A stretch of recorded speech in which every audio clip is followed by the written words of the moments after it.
Over and over again, the Quran says, do not forget what happened to Abraham when, and then it'll tell a story about Abraham. Do not forget what happened to Joseph, and then it will tell a story of Joseph. And the interesting thing about it is that these stories are presented in sort of a Reader's Digest version. They're sort of summaries of these great stories. The audience that the Quran was revealed to was already familiar with these stories because they were living in a city that was steeped in these traditions. According to Muslims, one of the most remarkable aspects of the Quran is that Muhammad could memorize the revelations as they came to him and then recite them verbatim to his followers. There was a Kufic script, an early form of written Arabic in existence at the time, but few knew how to read or write it, and Muhammad was no exception. The belief within Islam is that Muhammad was illiterate. What that underscores then, of course, is on the one hand, the fact that he wouldn't have written these revelations himself. On the other hand, the question is, well, how were they preserved? Muhammad's small band of followers promptly committed to memory each new revelation they heard, adding verse after verse to the collection already in their heads. Given the oral transmission of many cultures at the time, such feats of memory are unsurprising. The societies that we are talking about are oral cultures. So in a sense, the oral culture in which Muhammad lived allowed people to listen in something for one time or even two times and have the ability to memorize that and be able to recite it verbatim. As the catalogue of revelations grew, Muhammad continued to preach on the streets of Mecca, gradually gathering a group of converts around him. His followers came to be known as Muslims, meaning those who submit to God. Muhammad's message appealed especially to the town's poor and underprivileged, who heard their own lives echoed in the verses' pleas for social justice, that slaves should be freed, and that the rich and powerful should give charity to the needy.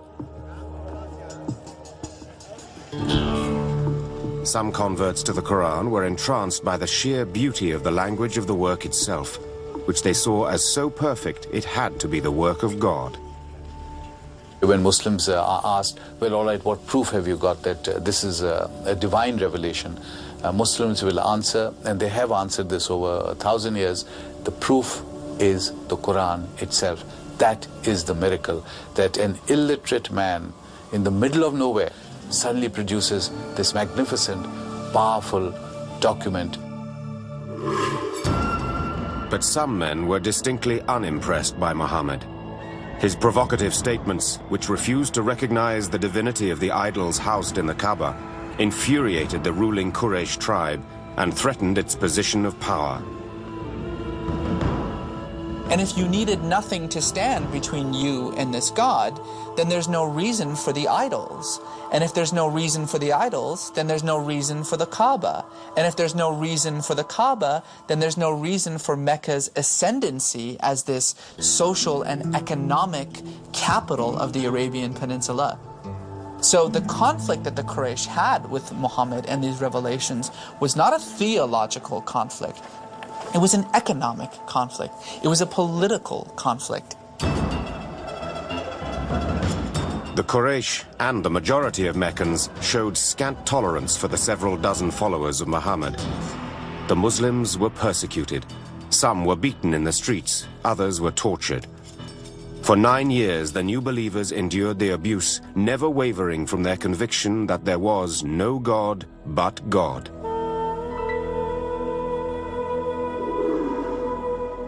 Muhammad himself was protected by his wealthy wife and his powerful uncle, but when they died, the Prophet and his followers realized they had no choice but to leave Mecca. The social fabric had been so shredded to the point that he did not feel that he would be able to physically continue in his mission in Mecca, and that he would have to begin to search for some kind of alternative base of operation. The new base would see a new stream of doctrine injected into the Quran, a greater emphasis on law, and a doctrine for war.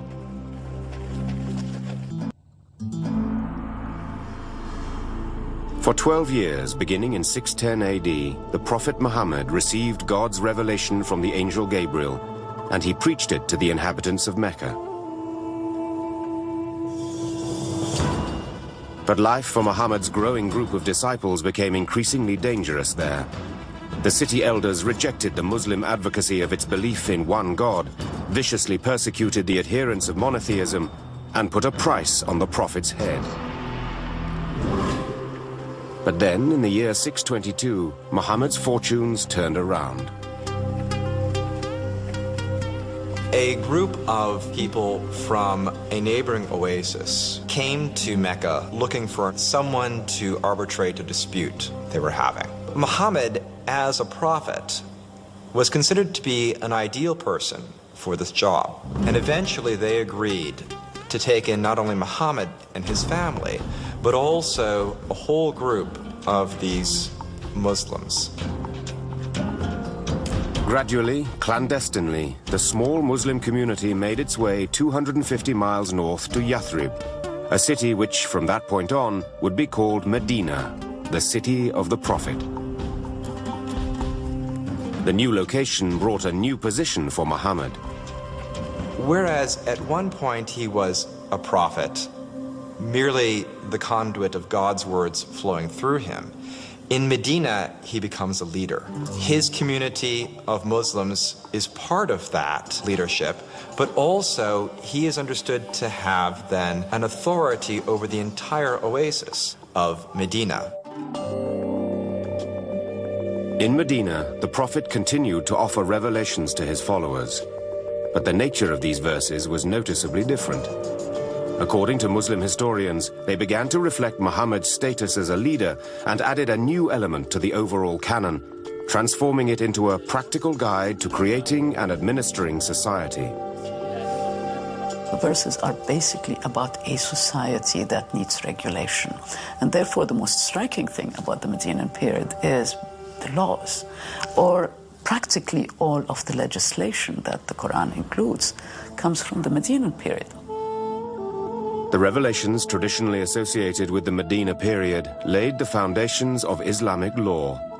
They included rules covering most aspects of life, from the prohibition of alcohol to the permission to mothers to breastfeed their babies for up to 2 years. The verses provided guidelines for inheritance and legacies, gave new rights to dispossessed persons such as orphans and slaves, and set new rules elevating the position of women in society.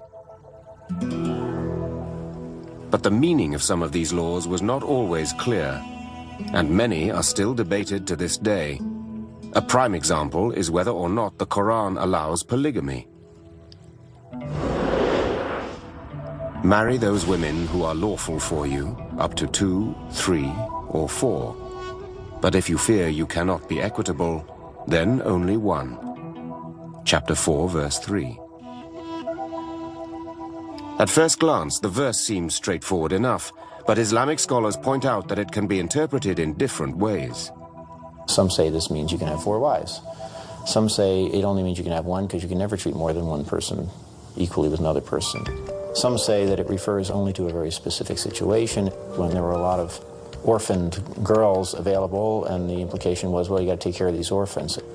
So we have to realize that it's not always easy to read out of the text exactly what the implications are for our time or for any time.